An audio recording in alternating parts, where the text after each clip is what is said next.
Ladies and gentlemen, please welcome the technician. Technician.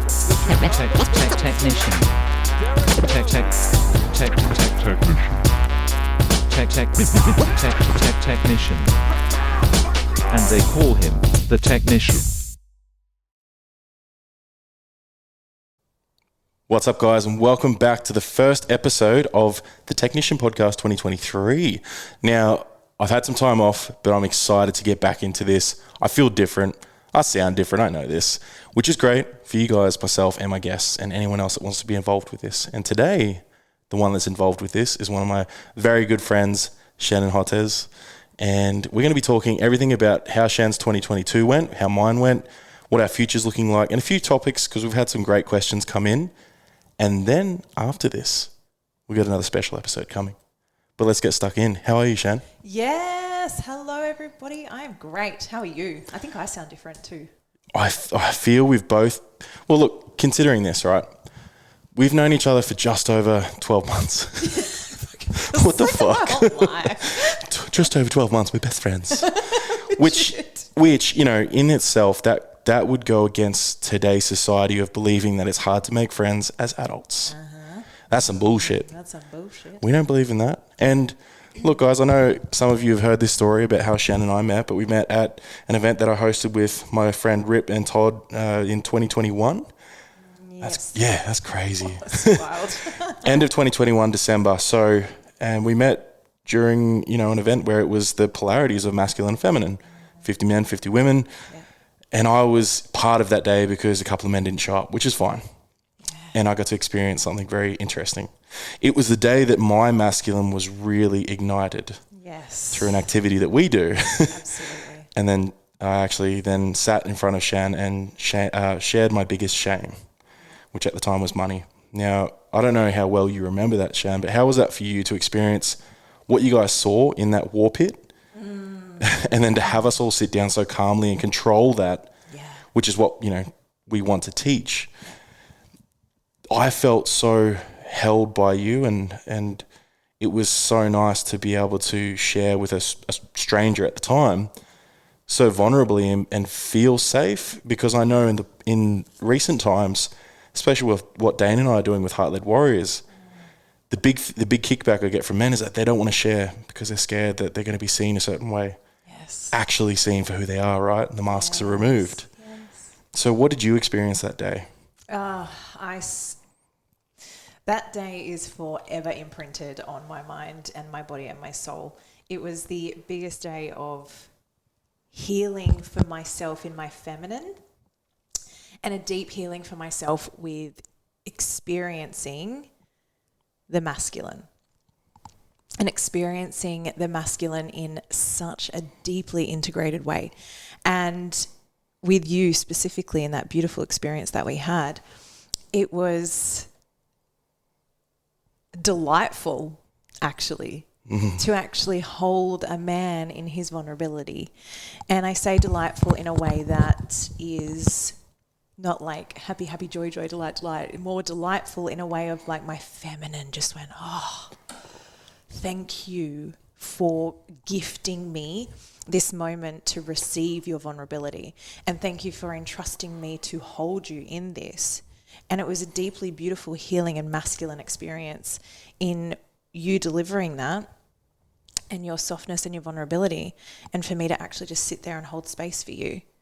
It was profound. Because I've only, in the past, before that experience, I'd only ever experienced men who express their emotion through violence or anger because they had suppressed their emotions.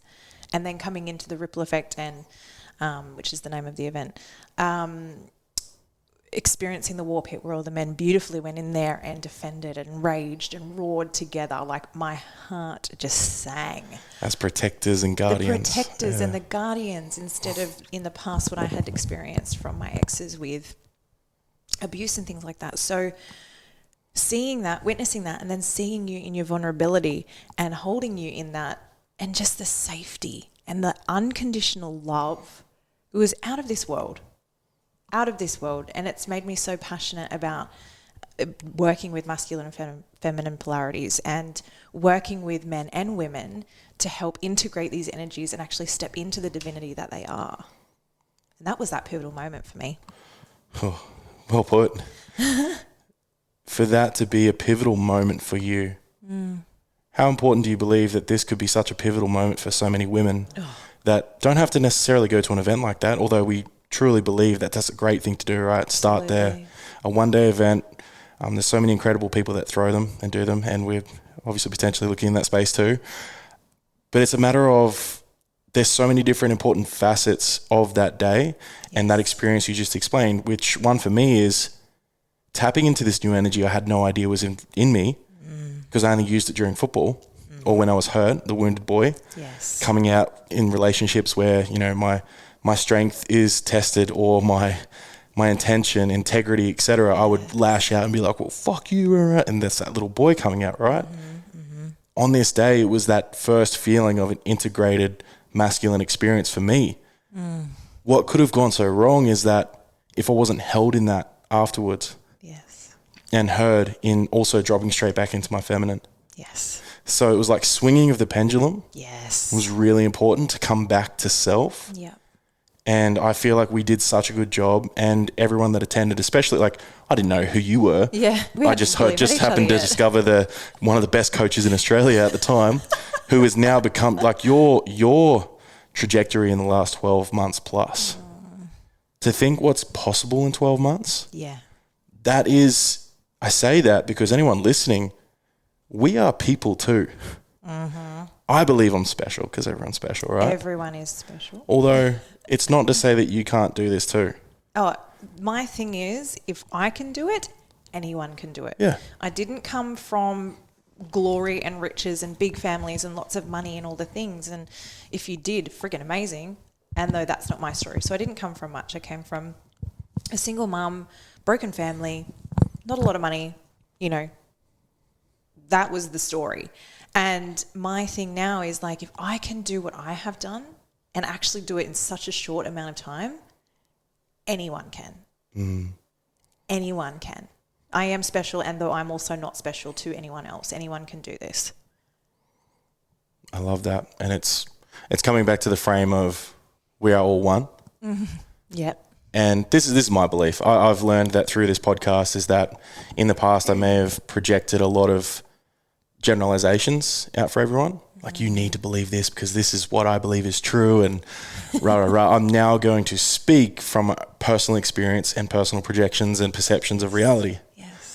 Because that's where I believe is the real learnings happen, because my perception is different to your perception, which is beautiful. That's why I love these conversations, because yes, we flow so well, but I know we also will call each other on our shit if we need to. Absolutely. I expect it. And we've been doing it like the whole time, right? So it's like if I need to pull my head out of my ass, you'll be like, Trav, come on. Come on, mate. Come on. So, and I feel that's so important, but touching on your backstory and knowing that how close it is to my heart and what I shared with you that day around money, right? We talk about, again, the trajectory of the 12 months. You've seen what I've done. Oh, yeah. And I would say that a great topic to segue into right now, as it's going to be predominantly talking about the masculine and feminine energy, because that's what we both love and that's what you are great at, something I'm still getting good at. But I know it's something that has changed my life knowing about it. Because again, it's another label, right? It's another framework we can use to better ourselves.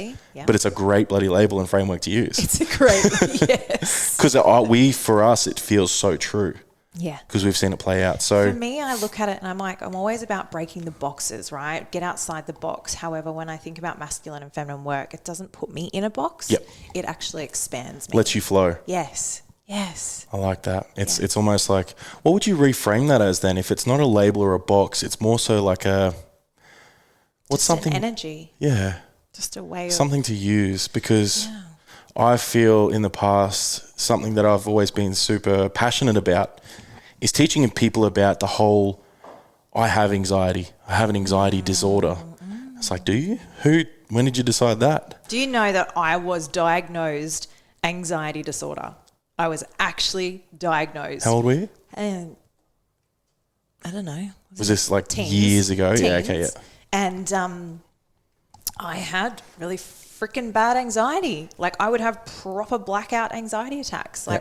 Like fear, like the most gut-wrenching fear you could ever imagine. I felt that very regularly. Fully would black out. And then I did all this work and I was like, oh. There's actually nothing wrong with me. Yeah. I am perfect and it's all in my head.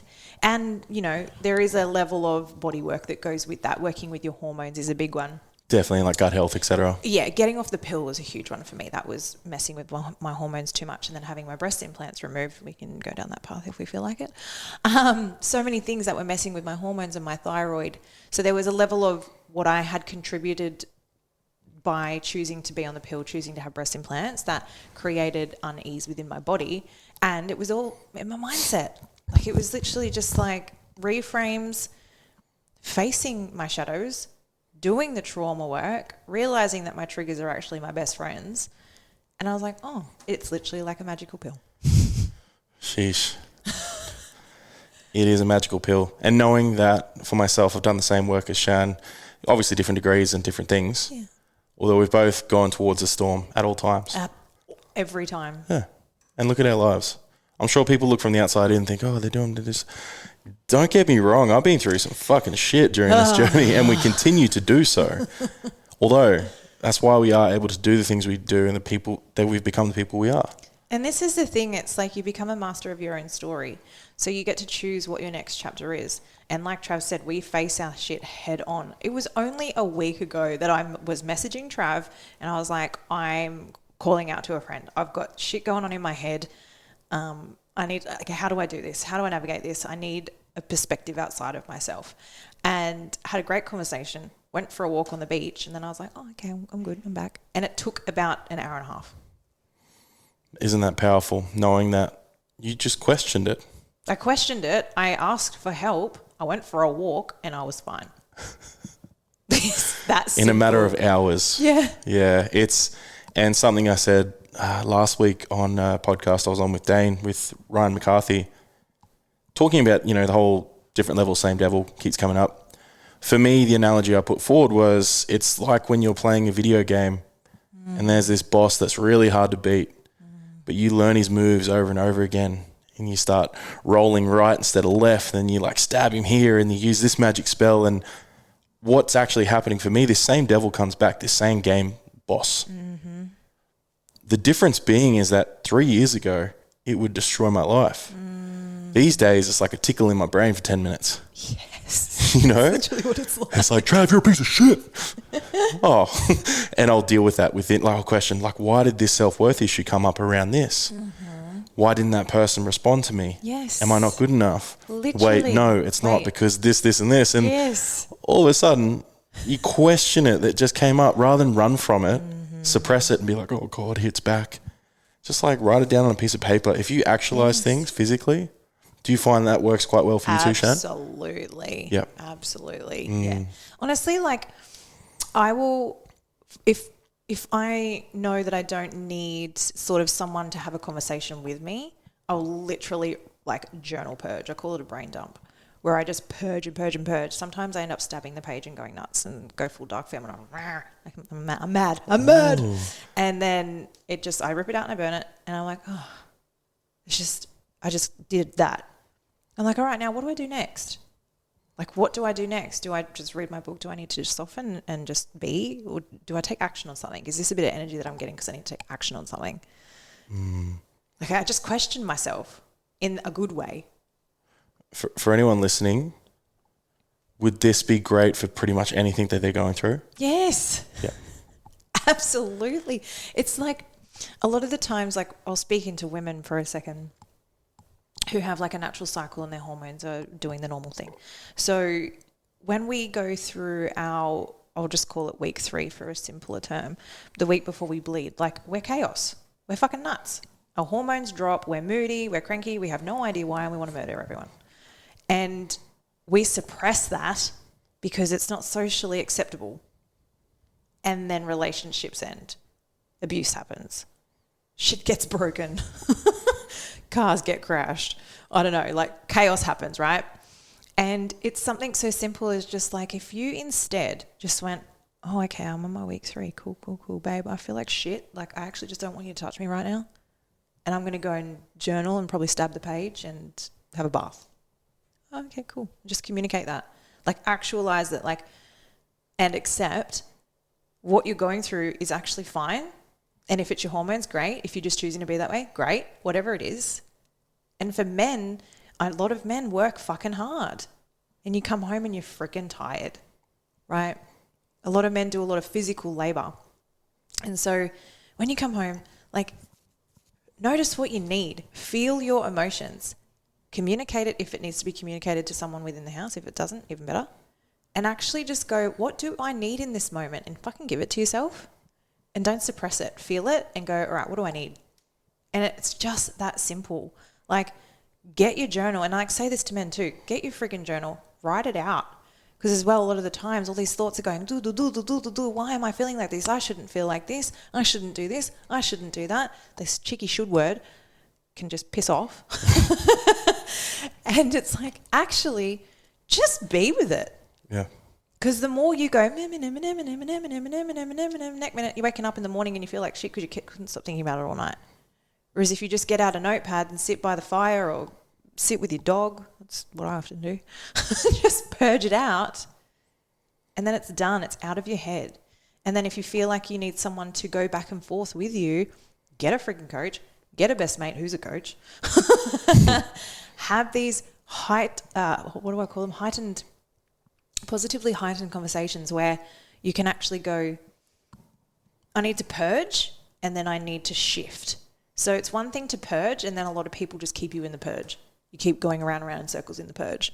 And it's okay to do one lap of the circle and then exit out. Purge, and then exit out of it. As in, all right, cool, now that's out of my head. What do I do next?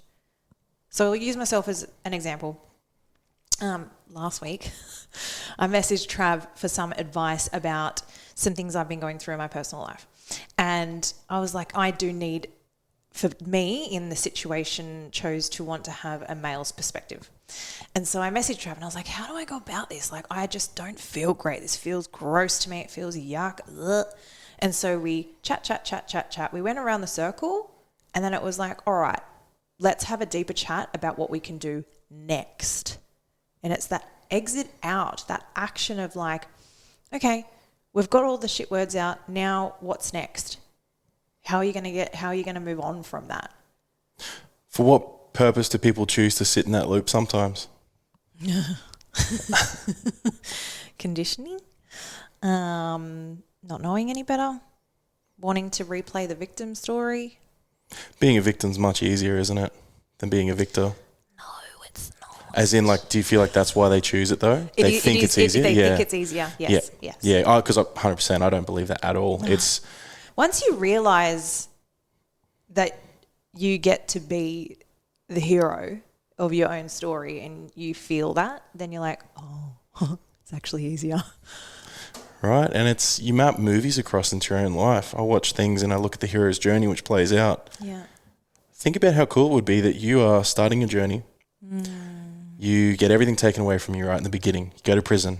Yeah. Something happened horrible. Something horrible happened. It wasn't your fault. You do your time, you get out, you go through the hard times, you rebuild, you're doing this, you do this. Oh my God, I'm feeling good. Hero's journey. Oh, something else happens. And it's just this continual circle. Yes. But there's always an out there. Mm-hmm. There's a good time. Yes. I'm not saying life's meant to be all good times. No. It can be. How boring. Although the down times I've now embraced. Because it's learning. Yeah.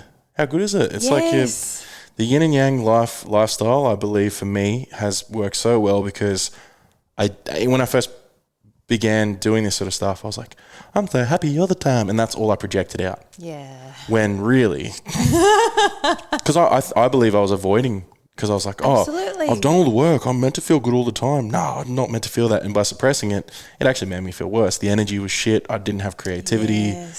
So it's almost like, I personally believe, embrace the dark times. Mm-hmm. They're okay. Mm-hmm. Do you feel like they're necessary for us to grow? Absolutely. Like, I often talk about this. I know that when I hit a dark patch, call it, it's literally the pullback from the slingshot. Yep. That is that moment where I'm about to friggin' propel forward into whatever it is. And I said that to you last week when we spoke about what we spoke about. I literally said, I know that this is the retraction before the expansion, and it feels like freaking shit. And I'm going in, I'm going head first, and I'm doing it. Right? And so it's like when you experience that darkness, that pullback in life, that feeling of going, 2 steps forward, 10 steps back, whatever that story is for you, how about going, oh, this is shit, this feels like shit, all right, where am I going now? What is coming? So if you're experiencing, shit in your relationship or dating life, you can just sit there and go, all right, so I'm feeling a lot of retraction, and what is the expansion that is coming? What's coming? What is the new love that's around the corner? What is the new breakthrough that's around the corner? What is the new promotion? What is the new $1 million business bloody sale? What is the everything that you're about to launch into? So knowing like whatever it is that is being pulled back in your life slingshot, get ready to fucking launch. I love that. That's cool. And it's those moments for me have been so synchronistic in everything. You know that when shit's going a certain way, a certain thing's coming. Like this week's been unreal. Like huge. Even for us having this day and the things we've come up with, the things we're planning. I know this episode it's already been unbelievable. It's 21 minutes in, right? So it's knowing that literally I had a shit week last week. Yeah, I did too. Right? That's okay. And it's okay. Yeah. And it's understanding that. So, having done the work we've done and doing the things we now know and helping people with things we help them with. Yes. What would be for you the biggest takeaway from 2022 in your expansion? Or even, that's a bit hard for one thing. What are some things that really helped you, or some big realizations, some shadows you may have faced that you overcame, some things that you had your realization and then your solution? Yeah. All right. That's a great question. 2022 was huge. It was probably my biggest year of expansion and my biggest year of letting go and letting go of people. Right up to the end. Letting go of stories that were holding me back, family stories, relationship stories, letting go of guilt was a big one. Guilt and grief, the dynamic duo. And by letting those go and choosing that selfish is actually an empowered move and it's okay to be selfish, then I was like, oh, I get it. This is actually medicine. Because being selfish is a deep act of self-love if it's coming from a place of love of self. So if you're being selfish to steal a lollipop from a kid, that's pretty shit. And if you're being selfish by boldly and fiercely choosing what you want and putting a hard no on something that you don't want, or going a full body fuck yes to something that you do want and going head first, fully strong into it, knowing that it is going to fucking propel you even though you're petrified of it. That's a great freaking selfish to have. Where you choose yourself and your wants and your needs and your desires from a truly beautiful integrated place of self-love. That's my biggest thing from last year, is the letting go and being selfish. I think that's a big one. I feel it's something to help me too. Like same thing. I've let go of a lot of friends, and not in the way of intention, like not saying, Not in a negative I can't way. stand such and such anymore. It was almost a piece for knowing that we have these spaces we get into, realities, and we talk about alternate realities. I'll never say I'm better than anyone. I'm not higher than anyone. I'm in a different reality. But I can also step back into that other reality of older friends when I need to. Yes. Respecting their space, respecting their beliefs, what they like to talk about, because I have the ultimate love and respect for everyone now. Yes. There's no judgment. It's because you have the ultimate love and respect of yourself. Definitely. This That is the internal thing. world. It's your internal world represents your external world. When you love yourself, you have love to give others. Like this is huge, groundbreaking yet simple stuff. People don't want to hear that, do they? I know. It's simple. It's not easy to go through. It's simple to make sense of, and the challenge is doing it and staying consistent with it till it becomes a part of your life and a part of your soul. Yeah, part of your soul, I think. No, I don't think. I feel. Yes. Both being kinesthetics. I feel that my biggest shift happened when I did embrace that reality of there's something bigger, right? Yes. It's something that when I first began this, I kept calling it woo-woo. It's like, nah, man, it's spirituality. It's soul. It's everything. It's everything. It's everything and Infinity nothing. symbol, like it's everything and it's nothing, literally. Like, I want to backtrack for a second to the friend thing that you were saying, like removing people from your life and it being a power move and a positive move is like relationships. We outgrow people. And there's not saying that one person is growing bigger or better than the other. It's just growing in separate direction. Yeah. Right? And then bringing that forward to this beautiful spirituality, infinity thing that we've just spoken about. Everything is connected and everything is one and nothing at the same time.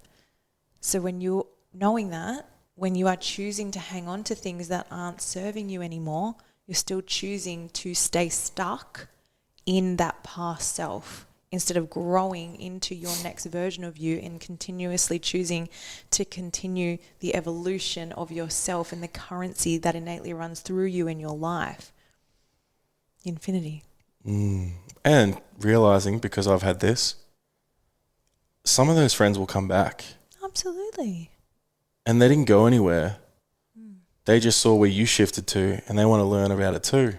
Which I've got some mates I never thought would get into this stuff. Yeah, same. They've started messaging me about it. Same. Like, hey bro, I'm doing It's this, so and like, exciting. yeah, sick. Like, let's go. And I'll celebrate the hell out of everyone. Yeah. Because I celebrate myself now. Absolutely.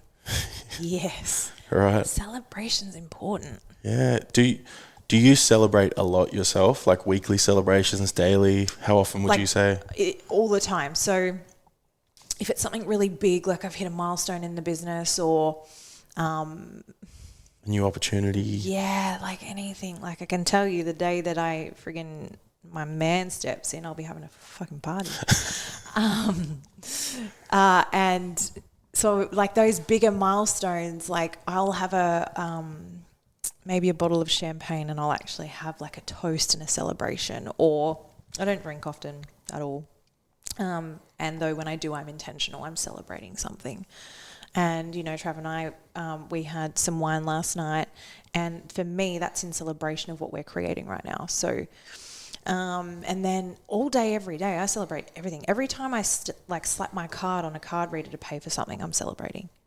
And I say that every time, even if it's a $2 cookie.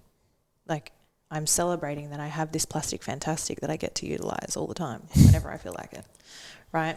I get in my car and I drive somewhere and I celebrate my car. I actually hold onto the steering wheel and I pat her. Her name's Monroe, for anyone who wants to know that. And I'm like, I love you. Like, you're actually a great car. And that's a celebration, right?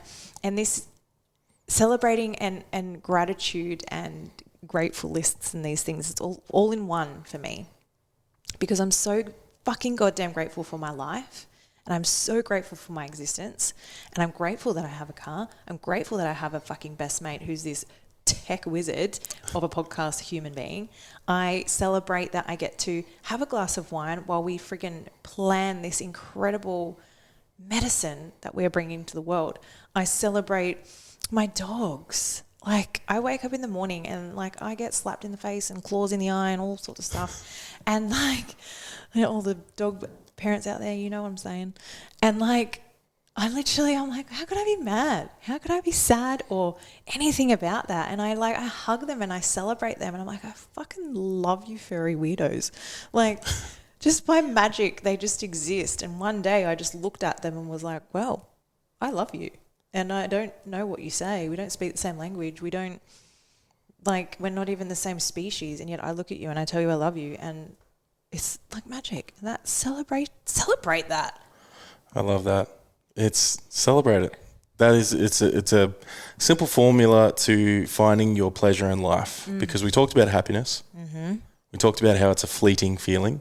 Mm-hmm. And for me, it's all about alignment and finding the things that work for you. Because speaking about celebration, something that hit me the other week, I was scrolling through TikTok, as I do. I love a good scroll because my algorithm's amazing. It's a lot of self-development, learning, sad stuff, have a cry. Mine is self-development. Yeah, and dogs. Yeah, sausage dogs for us. Mine and Christelle's is just all sausage dogs. And there was one I came across that really hit me. It was this young Indigenous lad, Aboriginal, and his title's like the words coming up on that, because he gets out of his nice new car he just bought and he looks back at it and he's like in tears because he's so proud of himself for buying that, because he broke generational chains and pain, right? And I know how wounded the generations are within that culture. Absolutely. And to see that, I fucking bawled my eyes out. I was like, yes, brother. And I literally commented saying, yes, I don't know the dude. Yeah. But I just celebrated it because I also felt that in myself, where my family's amazing, but there is generational pain that I may have taken on energetically and practically. And it was just things that I decided and I chose to break. He chose to break that. And I'm sure, like, I'm not sitting here and saying, because in the past I was very judgmental towards people that had so much emphasis on the cars they can buy and the clothes they can buy, et cetera, et cetera. But now I get it. It's a thing. Imagine if your whole gift. life since you're 15, you saw this car that you always wanted. Yes. It is justification or clarification that you've made it for you. If that's for you, awesome. Yes. I don't sit here and say you're materialistic anymore. No. I understand that. And for me, like, even looking at a car recently, I was like, oh my God, I can do this finally. Mm-hmm. And understanding that, it's not a bad thing, because it will energetically uplift me. Yeah. Because I choose to. Yes. It also give me some clarification, like, man, you're doing well. Yes. Well done. And my thing is, like, why not? Yeah. Like, anyone who's listening and maybe you've seen a Ferrari drive down a random street that doesn't look like it suits a Ferrari. Ferrari land. Right? And then you're like, oh, look at that. Oh. Yeah. You know, I say that because I was that person in the past. Of course, yeah. Or, you know, this is a really good one for me. In the past, I'm not a fan of designer bags because they're made of dead animals that are not very well sourced. Mm-hmm. And in the past, I also didn't like the bags because I was just like, oh, you know. What's the point? The girls with the bag. And, you know, I was that chick. And now I'm like, oh, they're actually really fucking beautiful. I still choose to not buy one because I don't agree with the animal, the way the skin comes to them. Mm-hmm. And if that changes, I'd love to buy one. Yeah. Right?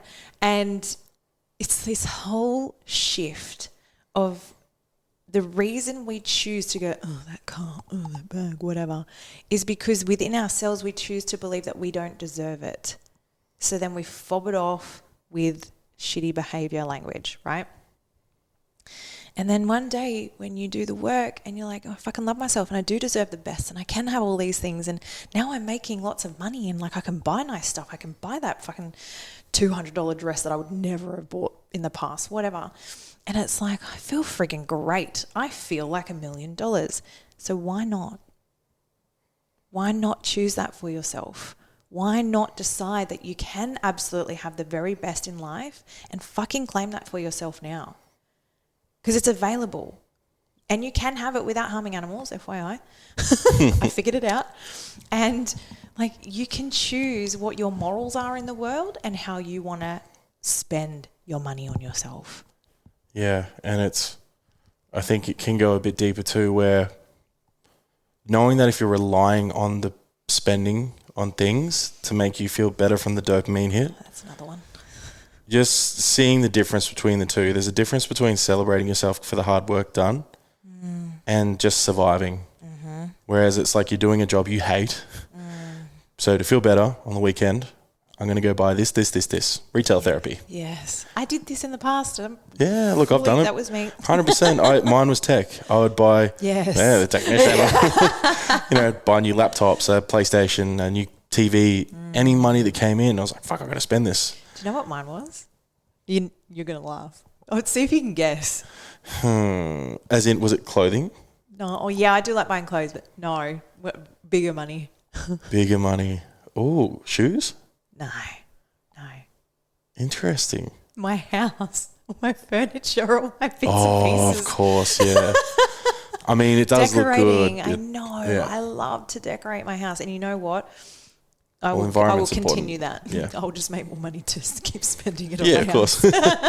That bougie home. I like that. It's just so, like, for me, like, my home is really important to me. It's where I spend most of my time. I work From home, 90% of the time, apart from the retreats from the home. So I want it to be comfortable. I want it to feel nice. I want it to be cozy. And I also want it to be bright. And, so it's important. I've just made sure now that I don't go and spend thousands of dollars just because I see it and I don't actually have that available at that moment. Yeah, that could be a worthwhile and look at those sort of things.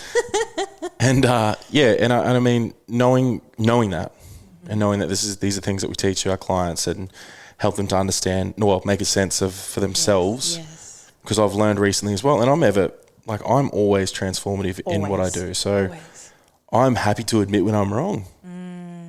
So I know now for me personally, my coaching is very based on listening, asking the right question for them to have their own realizations. Yes. Not sitting there saying, you must do this, you must do this. Yes. It's more of a, how would you feel about it? And then they, oh my God, Trav, remember when you asked that? Yeah. Cool, because it's empowering them. Yes, that's exactly right, because you want people to figure out their way of doing things, not to adapt your way of doing it. Like all of my clients have been really great with making sense of that with me. And I've only had one, which is really great. One of my past clients who was just like, all you do is ask me questions. When are you going to give me the secret recipe kind of thing? And I was like, oh gosh. That's not how this works. Yeah, and like she really didn't like it, and we didn't actually continue on coaching because she wanted someone to baby her through what she was going through. Yeah, cool. And I was like, look, you want me to give you a magical recipe, and the magical recipe is you. You are your magical recipe. I am empowering you to know that it is you that needs you. You are all you need, and I'm just making you look outside of your box. I like that. Your mind box, guys. Yeah. The box we make in our heads. So during that, you just, as we're both quite visual, I'm sure a lot of people are, not thinking about the box. I'm thinking about, I've only got one box in my life. Shut up, paper girl. So. Hang on, I need to digress on that a little bit. Sure. Digress away. So great. So let's talk about just really quickly what you just said. Like, you've only got one box in your life. So what is it that you have? What's your box? What do you call your box? Christelle. Yeah, that's the one box. But what is the Trav box? Oh, see what you're saying. That's where my brain just went. I was like, yeah, I've got a box too. But I was like, hang on a minute. I like to date men. What do men have? It's a great question. I know.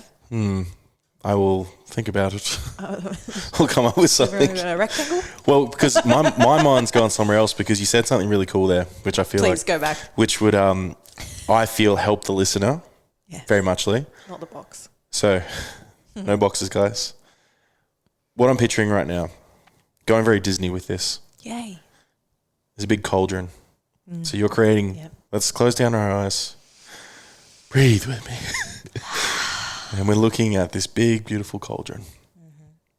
And we're creating Shan. Now, in the last 12 months, you've thrown many things in this cauldron to create some magic. Now, for the listener, to help them create a life they may enjoy, what did you put in your cauldron to get to this point? What are some ingredients that you included to give you this magic potion that is now your life that you drink every day. Oh, I like that. Just I love witchy woo woo things. So in my head, I'm like, oh, this is great. Yeah, because I feel like if we can, I'm understanding, making sense of now as becoming a better host, I want to put myself in the shoes of the listener. Yes. So I may know this, but they don't, or they might not. So I want to make this as cool and interesting and simplified as possible. Yes. So we want, like that lady before, we're not going to give it to them, but give them an idea as to how they can go on their path to finding that alignment or that magic potion that they can drink every day, which is their life. I use the analogy of the life tapestry quite a lot, and now I'm changing my mind. Changing my mind. See, this is how quickly we can change. Watch this. This is just about to happen. I'm about to change everything about myself. Cool. So it's no longer a life tapestry. It's a life cauldron. Yeah. As Trav just beautifully said. And in the life cauldron, picture, you're in your witchy or wizard lair.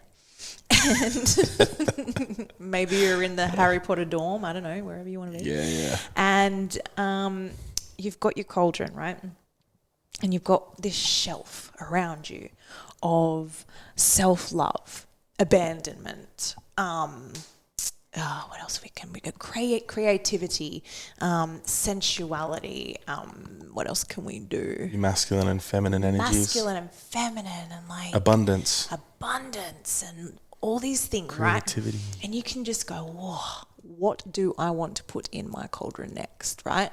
So for me, my life cauldron last year was self-love. Fucking poured that whole bottle in there, right? And then it's like, oh yeah, okay, cool. And I'm fully in my confidence. So yep, I'm pouring the whole, and I'm saying whole fucking bottles into the cauldron. And you want to pick out I want some intimacy and some romance. So you'll sprinkle a bit of that in there for now. And when we get closer to it, we'll put the whole bottle in. And it's you get to pick and choose in your life cauldron what you want to put in there to make the magical fucking recipe that is you. And you don't have to put it all in at once. You can be one of those people who just goes one thing at a time. One bottle at a time. You can be like me and go all in. Right? Both of us did it, right? Literally, all in if you want to. And yes, it's fucking hard. I'm not going to even sugarcoat that. Going all in all at once, wow. And it was quick and so much amazing things happened so much faster. And looking at this new life cauldron that is friggin' amazing, right? What do you want to take out of it? What gets to be emptied out of the cauldron that is making your magical, beautiful life soup sour? Oof. What were some sour pieces for you? Abandonment, fear of rejection. That came quick. Yeah, because I know me. Fear of failure was a massive one. Fear of being seen, which no one would ever know that about me because I plaster myself everywhere. Yeah. Unworthiness and having the belief that my uniqueness was shameful and not a superpower. Yeah. There's a few. Damn. They're not there anymore. They're way gone. No more sour lollies in my cauldron. Just listen to that. Repeat it if you need to. Rewind, play it a few times. Because we can chunk down on these things if we wanted to. But just have a think about it because everyone's different. So your self-love and self-worth is going to be different to the person next to you. Yep. Because it comes from different stories and different imprints on your timeline. Absolutely. But just know that it's a generalization of these things, these feelings that we may have that we get to remove because it's a choice. These stories we hold on to, these ingredients we hold on to and keep in our fucking cauldron for no reason. You believe that they choose to do so, right? Absolutely. A lot of it is within our control. Why do you think people focus on the things outside of their control? Well, Maybe it's a belief system, maybe? I think it's a belief system and a conditioning. So a lot of the times, when we're babies, so between utero and 7 years of age is the imprinting times of our life. And in that, we're little mini computers. So we are being programmed by watching. We watch everything that's going on around us. Engineers are usually mum and dad. Literally, the engineers are mum and dad. They're uploading all the content, right? And I think that's where it comes from in the beginning. And then what happens is, because what we've learned from our imprint, whether the imprint is love is conditional and a bit abandoned and aggressive, right? That was my story in the past. So then going into teens and young adult, all I did was recognize the men that gave me conditional love, that were aggressive and angry people, right? And I recognize that because that's what I received growing up, right? And so that these behaviors that we feel like we have no control over, we actually have all the fucking control over, because it's something that we actually recognize and it's comfortable, even though it feels fucking awful.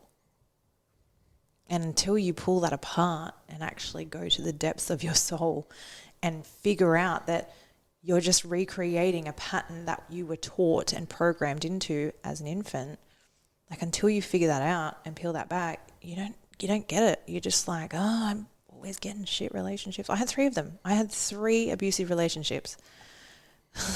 Apparently the first one wasn't enough to figure it out. I had to go 3. That kink was playing out. It is. And you know what? And I'm just going to go down that path for a minute. We call this existential kink. And it's basically saying that the things that we that feel like shit and we don't like, would actually turn us on a little bit, right?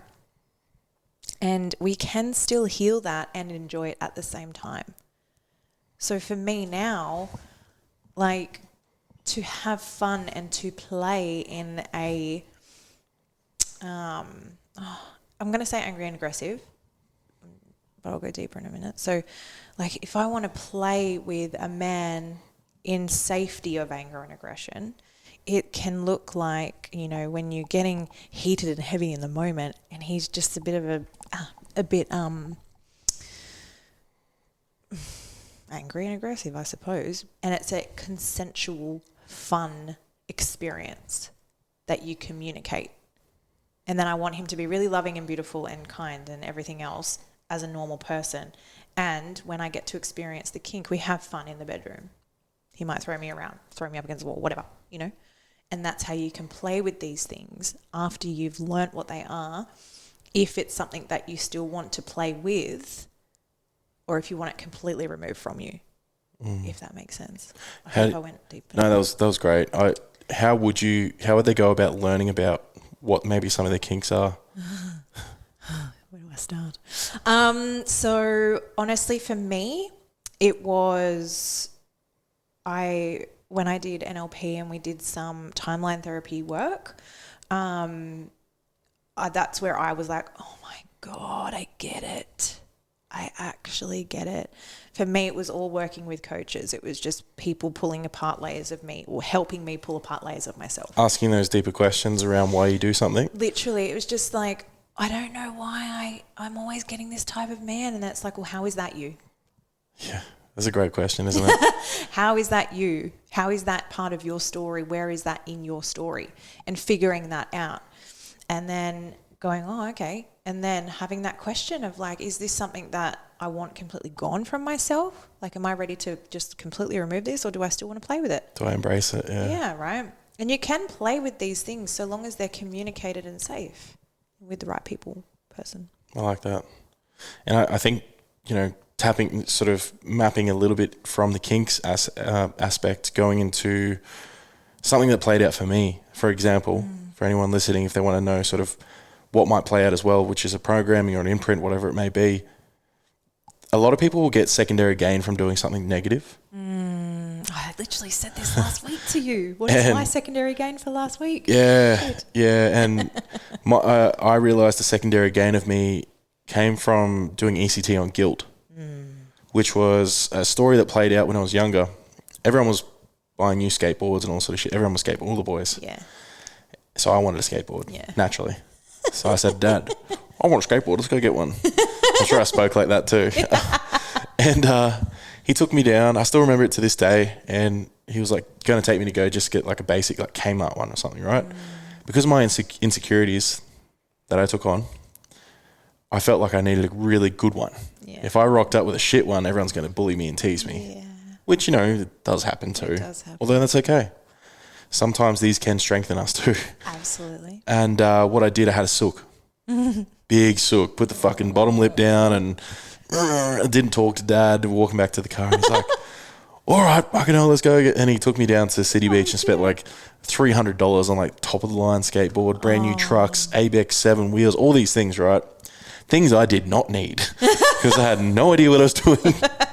And I remember to this day getting to the skate park, looking at the half pipe, and it was like the smallest half pipe, and I was terrified. I didn't want to drop in. I didn't want to do anything. I didn't even use it. I copped shit for having a good board and not using it. Right? So, but then how that played out, right? The reason I bring this up, and if anyone's listening, have a look at about these little aspects, right? Or things that may have happened in your past. What worked for me then that I thought was positive in that space. Anytime I was sick, anytime I had excuses, anytime I had injuries, secondary gain was I got what I wanted. Yeah. A secondary gain was I got love. I got attention. Yes. They felt sorry for me. Oh, mate, how come you didn't do? Oh, because I've had this and this wrong with me. And shut up, man. Like that is not me in any aspect at all now because I see it for what it is. It was still playing out until literally last year. Yeah. I still was having excuses as why didn't I get that job done? Yeah. Oh, because my tummy was a bit sore. So, you know, which look, there is actual good there's no reasons. There's actual reasons as to why you might not be able to show up for yourself and others. I say excuses. Yeah. I confidently say that. And though for me, it's just not as usual or as often. Yeah. And they're not as big. Absolutely. I know in the past I've made up some bullshit excuses to not do something. And, you know, sometimes they were for good reason. Yeah, right? like one thing I've done, and I'm super aware of it in the past, is, you know, going and having dates and putting myself out there more and more and more. The secondary gain of not doing that was because it's safe. It's safer for me to just do my own thing. You don't have to feel the pain of... Don't have to feel like, more of a frustration, really.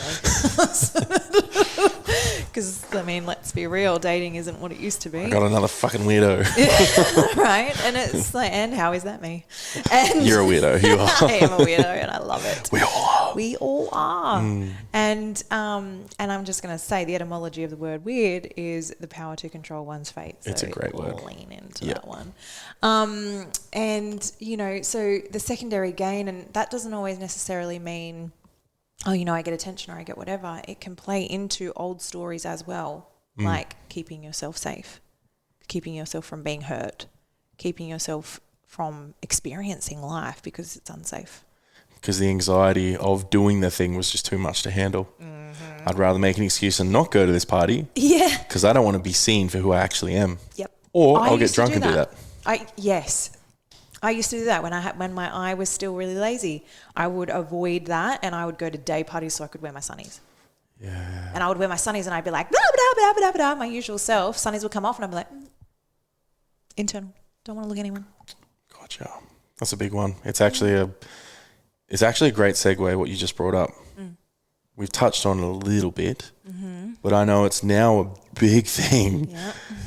Modern dating and relationships, yes, but bringing in the aspect of masculine and feminine energies. All right. I feel like this is a whole nother podcast. Pretty much.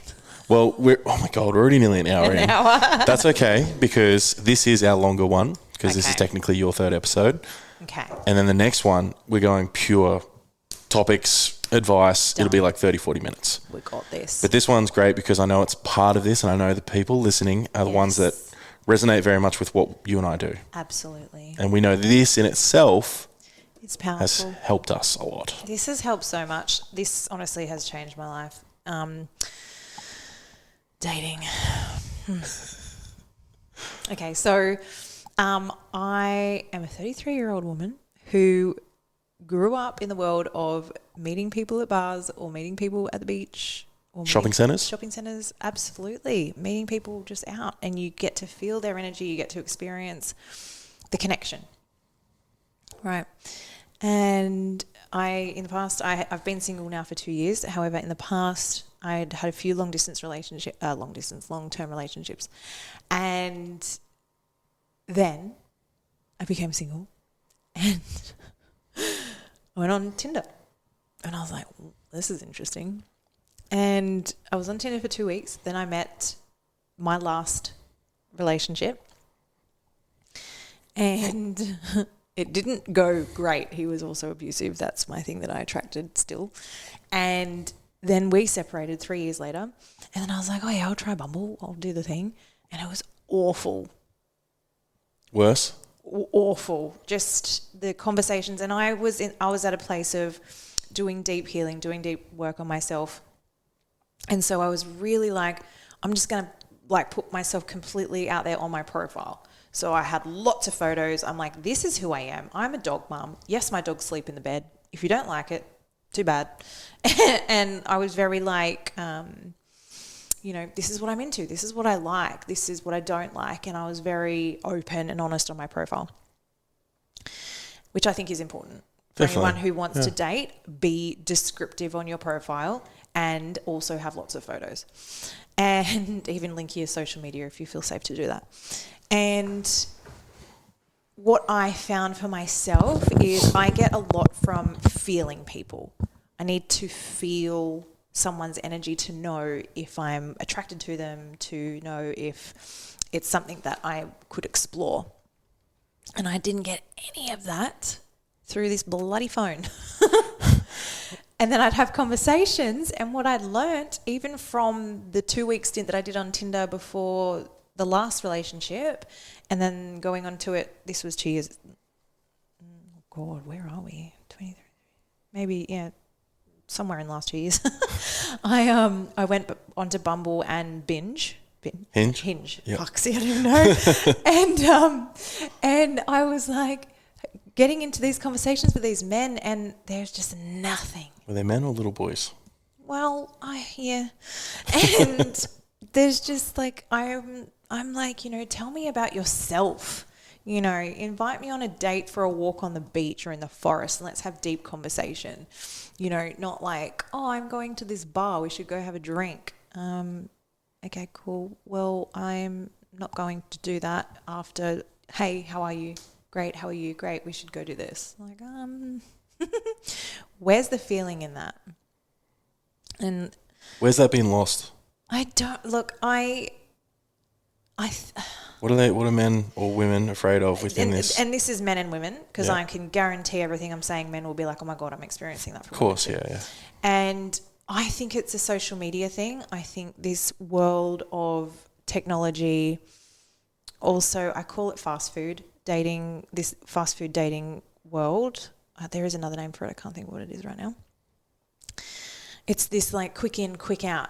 Everything is available at any given moment, and it's so easy to get what you want when you want it. There's no real commitment needed. There's no commitment needed, right? And the thing that I challenge with that is you might not want to be committed to a relationship right now, and that's okay. And though, when you're not committed, if you're dating and you're still not even committed to putting in a little bit of effort to make people feel good to get in their pants, you're also not committed to yourself. That's the one. And if you're not committed to yourself, how are you going to create the life of your dreams, make the money you want to make, create the businesses you want to make, fucking excel at anything in your life if you're not committed to yourself? So would you say to give people a better chance of being successful within the dating scene, there first needs to be a foundational work on self? Yeah, before absolutely. you even touch that space. And it's like, you don't have to have everything figured out for anyone listening. No, I still don't have things figured out, right? Me neither. But just more so just having the foundation strong. Yes. So that when you go in there, you're not actually looking to fill a space, like, oh, he has a great job. I don't. So he's going to fill that spot. I'll feel better about myself because he can buy me things, take me places. Yes. So it's like that aspect of knowing that when people usually go into this stuff, and generalization here, they're looking to fill a need. Yeah. Which is coming from self though. Exactly. Yes. Yeah. It's like it is selfish, but it's the wrong kind of selfish. Yeah. And it's I don't even look at it like selfish. It's this like neediness of like fuck, like maybe this guy's got lots of money and he can pay for all the things and then I'll be fine. Or, you know, oh, she's, you know, way more sexual and like. We could utilize this right now, actually. I know. I'm looking at it going If we're speaking, okay, so some things we're speaking about right now, there's a light femme aspect to wanting someone to save you. So you're the victim, you're insecure, you're needy, maybe weak, gossips about other people, very judgmental, right? These things. Now, Shan, and codependent, big one. So that's in the wounded aspect or the unintegrated. Yeah. So would you then say that the unintegrated light femme is looking somewhere down in this area? Absolutely. So what we're talking about right now is, I call it the masculine and feminine quadrants. It's basically a little bit of a roadmap of how these energies work within our psyche and our body and our being, right? And so a lot of the times when a woman is sitting in that unintegrated, like there is these terms that most people are aware of now where we call it the divine masculine and the divine feminine. And when you're not in the divine, you're in a wounded energy of those things. So there's a wounded light feminine, wounded light masculine, wounded dark feminine, wounded dark masculine. And the wounded comes from past experiences, yeah? Yeah, cool. the experiences, childhood, raising, programming, the whole lot. Yep. My in the past, my people pleasing light femme was all about my childhood. So, and would say something just for a few examples for them as well? If you're feeling insecure and needy and obviously codependent, would an aspect of that potentially come, if you're a woman, come from a dad that wasn't present potentially? Can do, yeah, yep. absolutely. Yep. Things like that. Things like that. It can also come from just like not being seen or heard as a child. Yeah, okay. Yeah. Even during your teen years? Yeah, absolutely. Yeah. So say because you remember like there is programming and conditioning, and then there's also just experiences that happen that make us flow between this as well. Yep. Yeah, so... Because I look at the light femme and the wounded aspect, and I was very much that a lot of my life. Yeah. Yep. And did you find that you then attracted women in your dating life that were very masculine? Definitely. You know, my first serious girlfriend of 6 years, very much down in that dark masculine with aspects of dark feminine. Yep. Very, seductive, and she's very goal-focused. She was always great with her career, worked really hard, just did shit, didn't have excuses. Yeah. And that purpose was served during that relationship because she dragged me through so much shit. As in, when I say she helped me. Yes. She was so important to my development during that time because she pushed me to be better. Can everyone just take a moment to appreciate that every single person, whether good or bad, has a purpose in your life and teaches you something, whether it's good or bad? And map that across into things that may have helped you too. So if you have some sort of regret around or guilt around the fact that you used some sort of drug to help you through a time of grief. Yeah, absolutely. Don't have hate around yourself or that thing. It helped you to still be here today. It served a purpose at the time. It helped you grieve through that horrible time that you lost your mum or something, right? This is like me with my abusive relationships. I could sit there and go, they are fucking awful, man. They're awful. They're this, they're that. I actually don't. I actually love them all. Yeah. I love them all so much because I love myself so much. And I look back on them and I'm like, they were the medicine, weirdly enough, yes, medicine, that I got to go through to then know what I had to deliver for women going through the same thing, to help them heal, to become the master of this masculine and feminine work, to actually step in and lead this space. And that led me to this. Would we now say, segueing into what we've potentially experienced ourselves and what you've seen personally, mostly on these dating apps and in our public, is this wounded dark mass? I think it's more light masculine.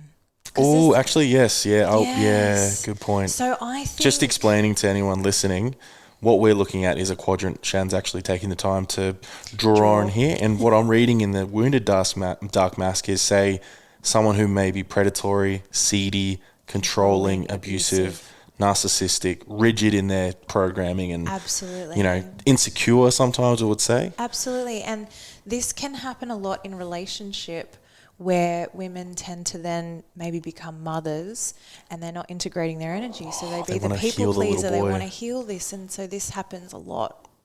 this dark masculine of control and abuse, and this happens here. Like this, I'm not a human mum, however,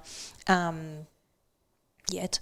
However, I was very much people pleasing in my last relationship, and he was solidly in his dark masculine, like solidly sat here. And every time that I tried to move around in these energies, because I started learning this just before we separated, and every time I tried to move in these energies, he would lose it. He didn't know how to be outside of this because I'd kept him there for so long by being a people pleaser. Yeah, and knowing that we can simplify this even further for anyone, especially men. I know a lot of men in my life. I've been the guy in the past where I've said, why do chicks love bad guys?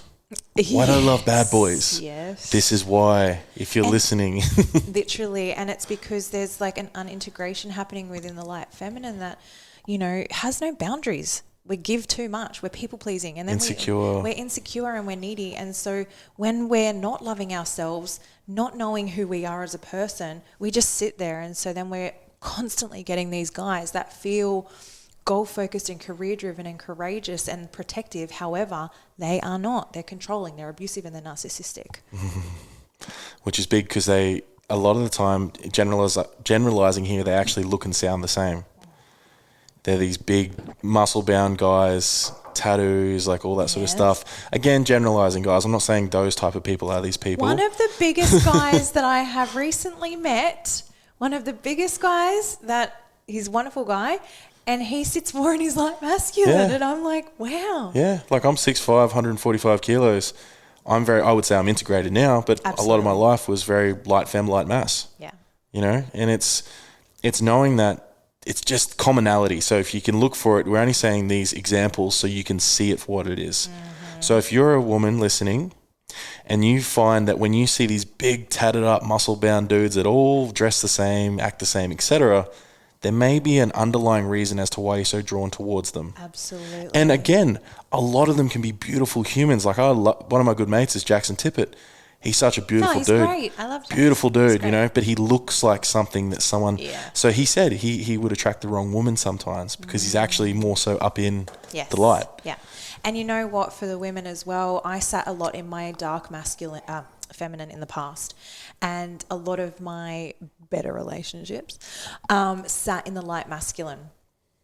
And because I didn't come out of my dark feminine, they suppressed and suppressed and suppressed until they would explode and end up in their dark masculine and be abusive. Which they don't know how to control. Because they don't know how to control it, and I didn't give them the opportunity to come out of their light masculine because I sat in my dark feminine constantly. And then I would be the orchestrator where I would be like doing all the things, getting all the stuff done. I would manipulate them and I would be wounded in that. And I would provoke them because I would want them to step into this goal-focused, more career-driven, courageous, protective person to take the lead. And I would provoke them constantly to do that. Test them constantly, like, come on, like, I want you to do the thing, take the lead, do the thing. And they're just here because I'm sitting in my dark femme. They're sitting in their light masculine because that's the polar opposite. And they're like, And then one day they just go snap because they've been suppressed for so long, and they go whack into this dark masculine abusive energy.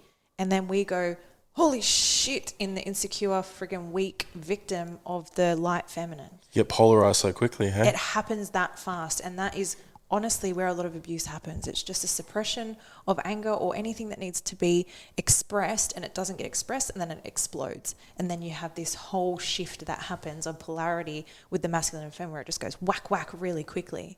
And you don't know how to navigate it. Knowing all this, how does that then help them navigate their relationships better? Do you then be aware that, I've dropped into my light femme, being aware of that and coming back, or just surrendering to that? Just surrender to it. Yeah, and understanding it. For women, allow your men to step up. Yeah. They might be slower, and that's okay. They might even be faster, and that's also okay too. However they choose to do that, allow them to do it. A lot of the times us women, because we have stepped into this new paradigm of boss bitch and boss babe and, pardon me, this new energy that is, you know, quite solid for the feminine, right? It's quite rigid for the feminine. And we have forgotten that we get to soften.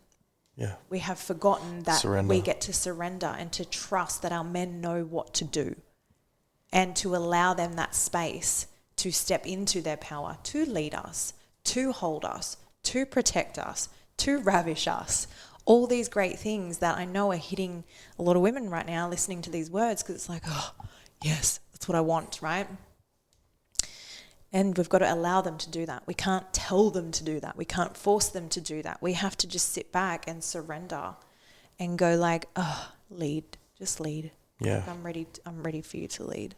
Yeah, and I love this because we've seen it play out with some close people around us as well, and ourselves, and myself. Yeah, and knowing that this on a foundational level is, I believe, animalistic into our human experience, because it is something that is natural to us. It's primal. Yeah, very primal, and I think the primal stuff gets lost because everyone thinks that we're not fucking Neanderthals anymore, but we are. We still have those aspects. We're still animals. Yeah, Human beings human is a species of animal. Yeah, and this is why Shan and I are so good at what we do, because we incorporate the primal with the modern. Yes. And anything in between, because we know it's worked for us. We know it works for people we work with. Yep. And understanding, I'm looking at this, right, and I'm looking at where my partner Christelle is, and knowing that's why we work so well. Yes. It works so bloody well, and knowing how nurturing she is, compassionate, honest, loving, and intuitive and supportive of my goal-focused, career-driven, courageous, penetrative, protects, decisive, like all these things I've become. Yes. When I was very much a wounded light mass and light femme for fucking all my life. Yeah. Until the last 12 months. Yeah. And it's so, like, when you look at it, like when you think about, like, these energies, when we say they're polarized, they're polar opposites, right? So the yin yang. Yeah, and I love that you just said the yin yang. So the yin yang is the perfect little diagram of masculine and feminine, with the yin being feminine and the yang being masculine, and how there is a little circle inside each of them. So if you picture a yin and yang, and then it's got the little squiggle down the middle to separate it, and then inside each of them is that little circle, right, of the white and black. That little circle represents that little bit of energy that sits in the other. Mm-hmm. Right? So if you are a more feminine, I am definitely more feminine, and I have a little bit of masculine in me that I use when that is in service. And Trav is definitely very much a more masculine man, and he has this little bit of feminine that sits within himself too, that has a purpose. Which allows me to work with women really well. It allows you to work with women. To be honest, I actually think that's more your masculine. And it serves you in your flow. It serves like creativity. Men, like you do get to flow. You do get to soften. You do get to be creative, right? You do get to seduce. You do get to be magnetic. You do get to just trust and love and nurture. You get to be vulnerable. These are all beautiful feminine things that you get to be, and you don't have to be in it all the time. It gets to just be this little dot in the middle of your beautiful yang. Right? And knowing that, touching on something here where you may feel like, oh, well, I'm a masculine woman on my focus and I'm driven, and my man, I love my man and we work really well. And if he's in his light masc or light femme, etc., integrated, that's okay too. Yep. If that's Absolutely. how your relationship works, because we know some very successful women that are killing it, and they have husbands that stay at home and are the stay-at-home dads. Absolutely. That's okay. That's okay. It's actually really cool, and these things will just work the way they're supposed to work. You'll feel it. And a lot of the time, like, these dads might sit more in the feminine in the daytime, and as soon as their woman comes home, he is in the masculine. Yep. Like, he steps in and this is people who are aware of this work, he can then go, right, it's time for me to be the man. It's time for me to do the masculine thing, so that she can soften and so that she can surrender and she can just drop into her feminine when she's had a huge day of working. Love that. Like, literally, when I walk out of my office is in my house, and when I walk out of my office and I close my door, I'm like, whoonk, like this, it's instantly just surrender and soften. I'm like, okay, I get to be feminine now. That's the masculine room. Yeah, I love that. I've set my house up the same, where Christelle and I obviously have our bedroom, which is all just, that's relationship, that's love, that's flow, that's the creativity, the passion. Yeah. My office I have for work, I go in there, it's the masculine. It's like, let's get shit done. Yeah, it is. And then during the day, I set myself, this is intentional, Yeah. That I have a games room where I just go in and switch off, and I Yes. enjoy myself. I have fun. I might dance or play a game and just switch off. Dance, right? And that's a feminine thing. It's that flow. Yeah. And you get to have that. Like, have that fun, have that creativeness, whatever that is for yourself. I've been craving cooking lately, loving just like making things and being creative and the groundedness of food, right? Love that. And it's like that's my feminine's been bursting out that way lately. Yep, gotcha. So that was a very potent segment of that episode. That will help. there. I know that will help people understand it a bit more, especially around dating, relationships, etc. This is such a great tool for dating because if you like, I've been recently experiencing a back and forth conversation, and the man is just sitting in his light masculine, and so I'm like, okay, so I'll do some dark femme stuff, see what happens here, just have a play and see where he responds. Which hasn't really gone anywhere. And and though it's fun. Yeah. Because when you make sense of it, you're like, oh, okay, so if he's going to just be patient and heart-centered and confident and a bit still, I'll just surrender. I'll be super magnetic. I'll be creative and I'll be the orchestra. I'll reel him in, right? Mm-hmm. And it's like, have fun with it. If you experience a man who's super just like decisive and just courageous and is straight in, right? Then you get to go, just get pulled forward with your loving and beautiful, vulnerable, light feminine energy, right? And you're just like, flow in there. Let that incredible female intuition kick in. Yes, and that is something that is always within us at every minute of the day. So this has been an incredible episode. It has. And I know we can go on for, which we will. We'll have more episodes down the track, which is why we're creating the one which is next. Although I wanted to really do that Q&A at the end of this one too. So if you can bring those pictures up that some people sent some questions through. We picked some great ones in here. Right. Thank you for the questions. They were epic. So what's the first one? Okay, so question number 1 is, how do you suppress your own jealousy and insecurities enough to stop self-sabotaging? Oh, gosh. Fire away, Shan. That hurts me. So you don't suppress. Do not suppress yourself. Suppression is a one-way ticket to anything that you don't want, basically. So if you are experiencing jealousy and insecurities, face them. Go all in. If you are experiencing insecurities and jealousy, actually lean into that and go, all right, what is it here that I need to work on? Why am I feeling jealous? What specifically is this jealousy from? And also bring that back to self, knowing that it's something that's within yourself. There is a self-worth piece or a worthiness piece, right?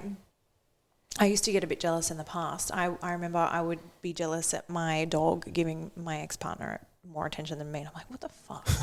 And it's ridiculous. And it's also a reality that was mine in the past. And really, like, it was all me. It's all you, knowing that you are your only problem, right?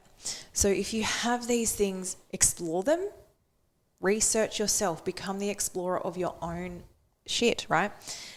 And then face it. And naturally, the self-sabotaging will just sort of dissipate from that.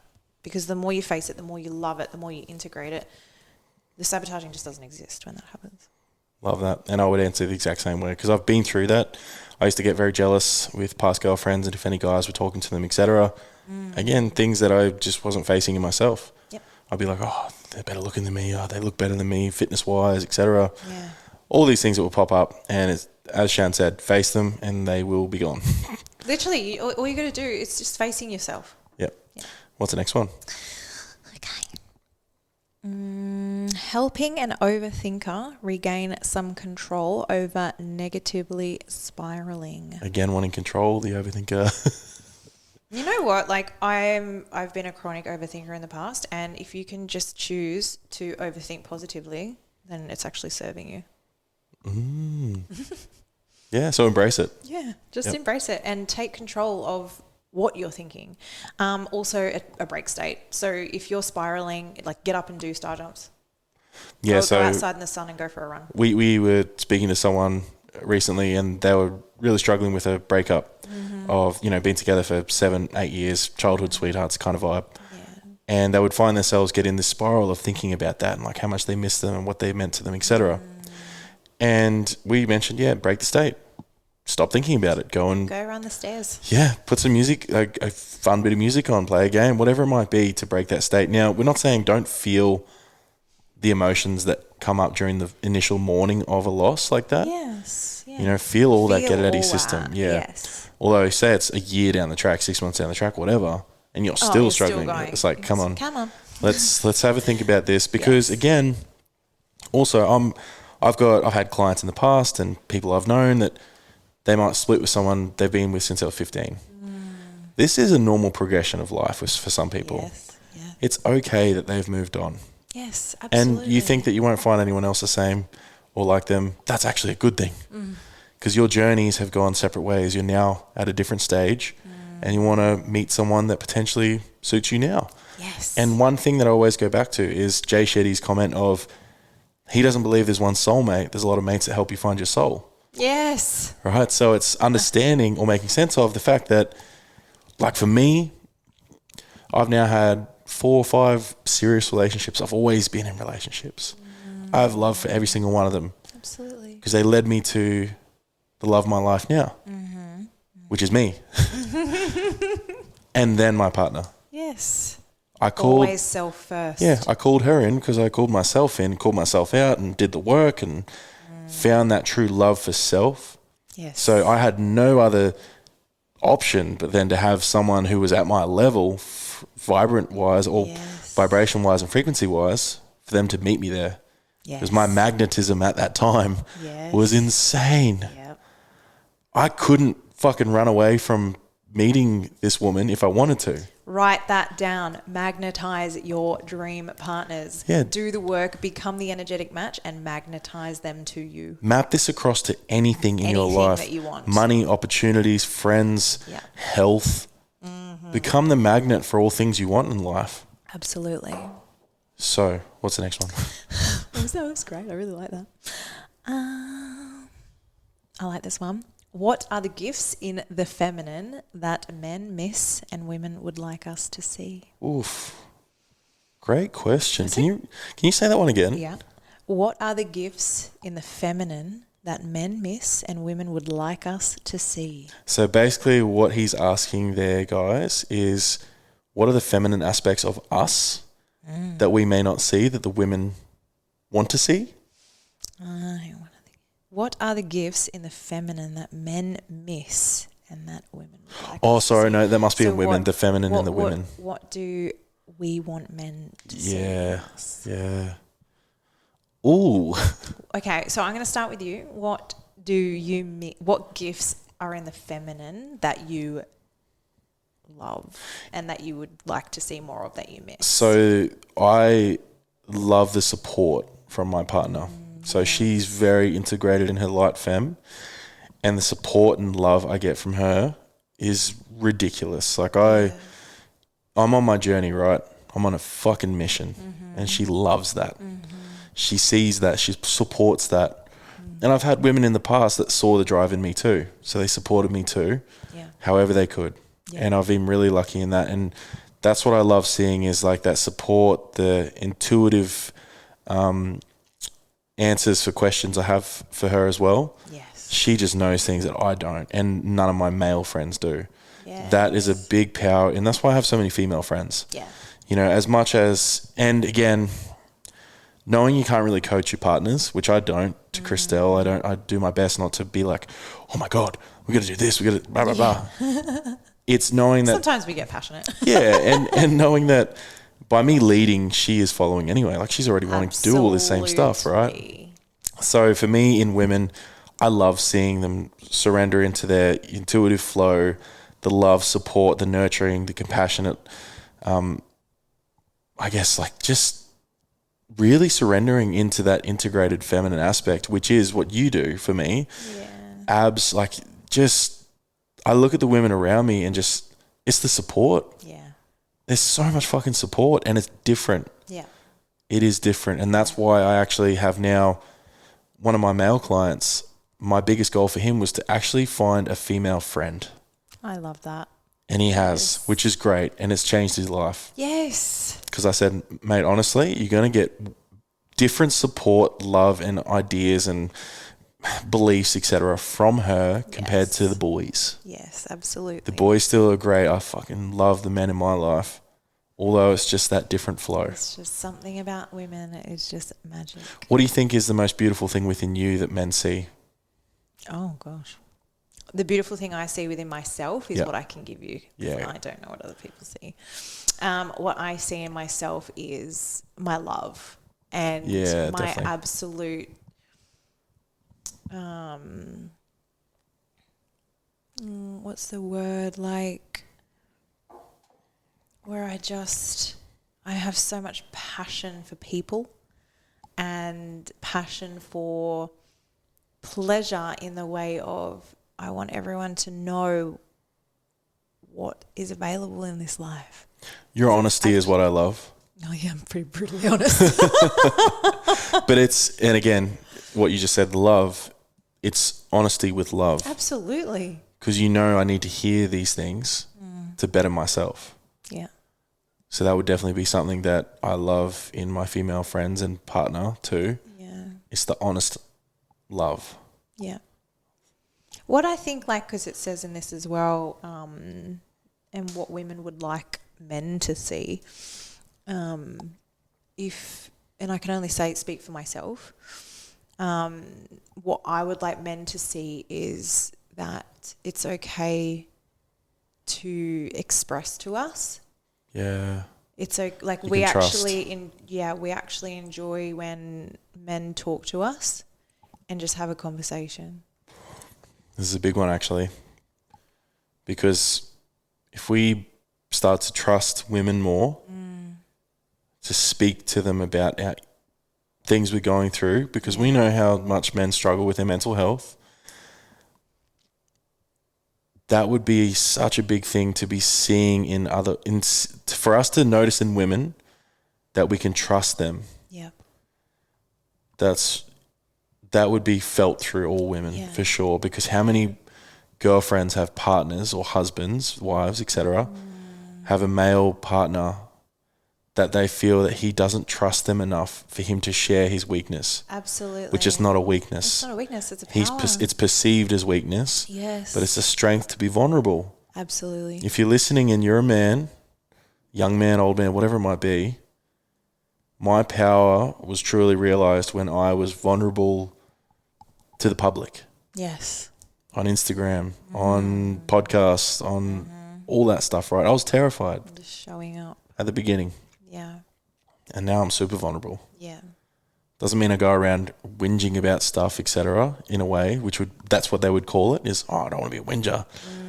There is an aspect where you might become a victim at some point. If you choose. If you choose. Although there's nothing weak about talking about your stuff. There's no weakness about talking about stuff. No.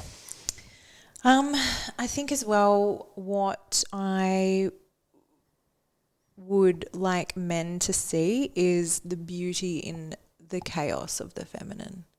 A lot of men are quite, oh, she's crazy kind of thing. Well, they want to fix you. And I desire to have men see women whole, even in the chaos, even in the monthly friggin' crazy thing that happens with our hormones, even in the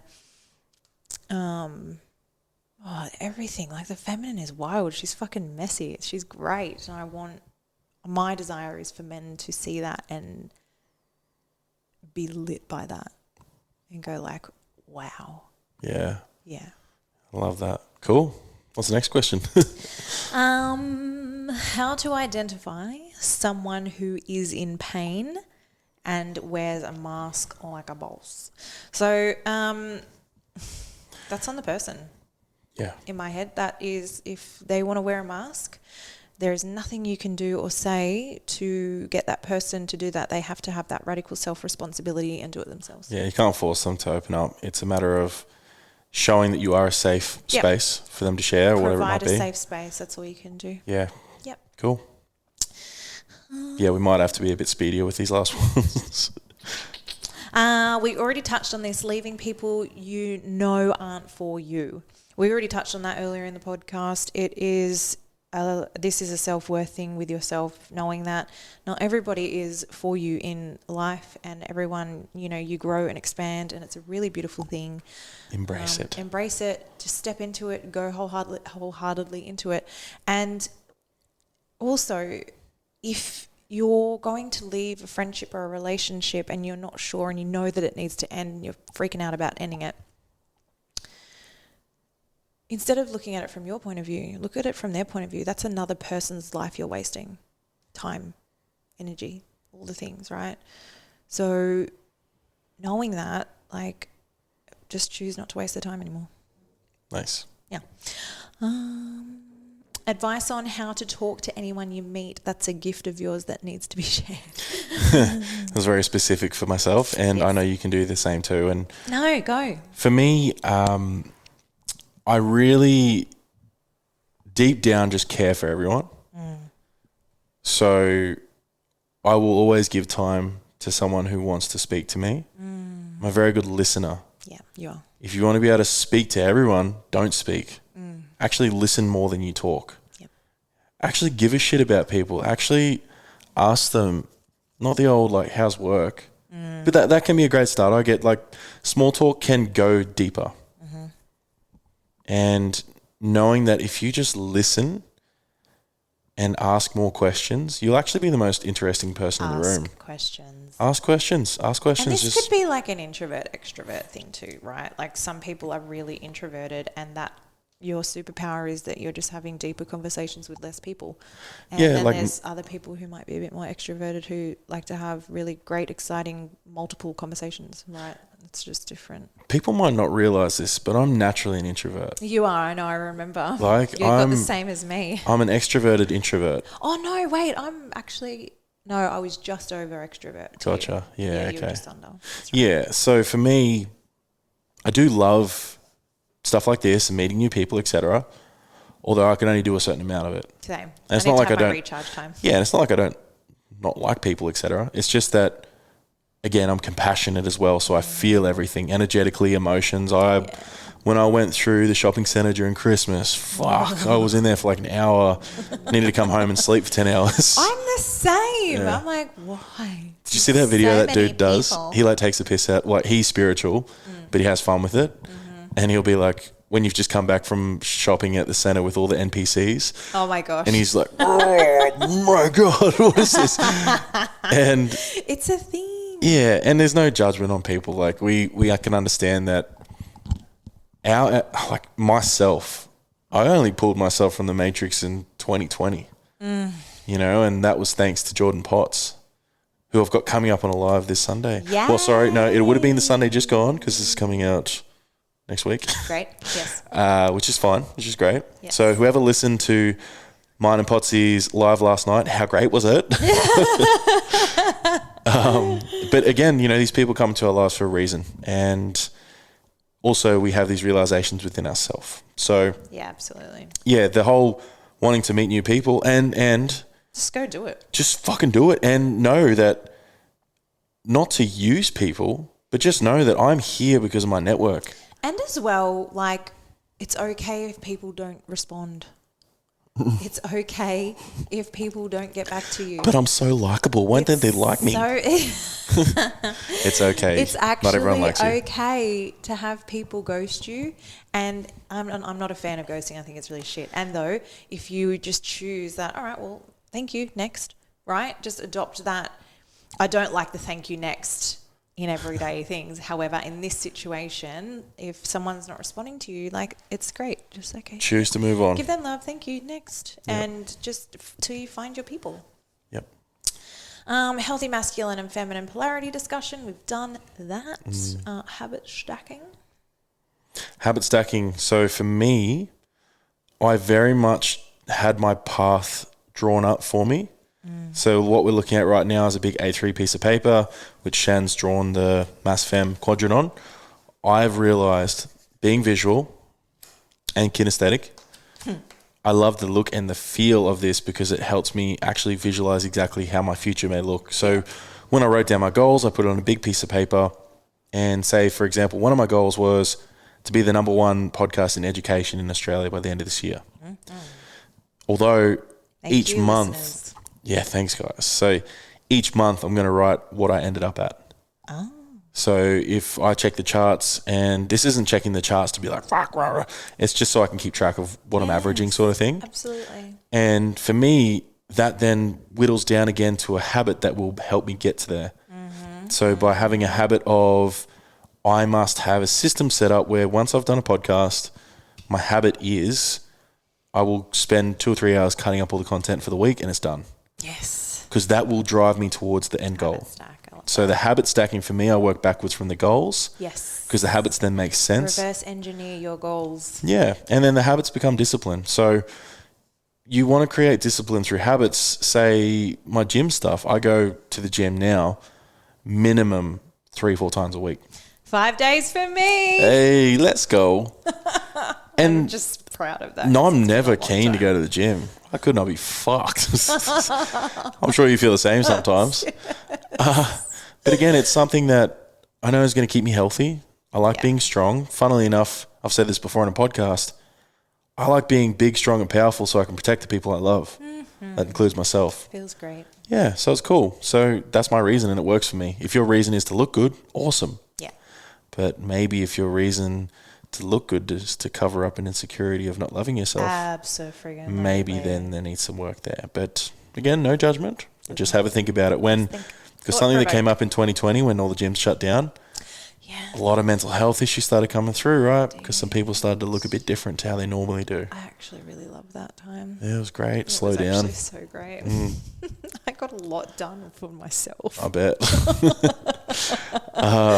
Habit stacking for me is I wake up early and I do not touch my phone until I have done my breath work, my meditation. I do a little bit of journaling, and then I go straight to the gym. And then after the gym, I take the dogs for a walk. That's my habit stack, and that's how I know I get what I need for myself done before I start working for the day. Yeah, Because and you've once started I the day of wins. Yeah, and like if I pick up my phone and I start working, I don't stop because I love what I do and I'm so passionate about it. And then I'll get to 3 o'clock in the afternoon, I'll be like, oh fuck, Yep. I haven't done anything I wanted for myself. Yep. So I habit stack in that way. Thanks. That's it. Epic. Whew. I really enjoyed that, the Q&A. Yeah, I like the Q&A. I'd like to make sure we do that more. So, wow, this hour 40 just felt like 10 minutes again. 10 minutes every time. Although I know there's so much value within that. Again, I'm sure Shan and I will end up doing 10 episodes together this year at some point. So we will now go into another one, which we'll do. It's just topic galore.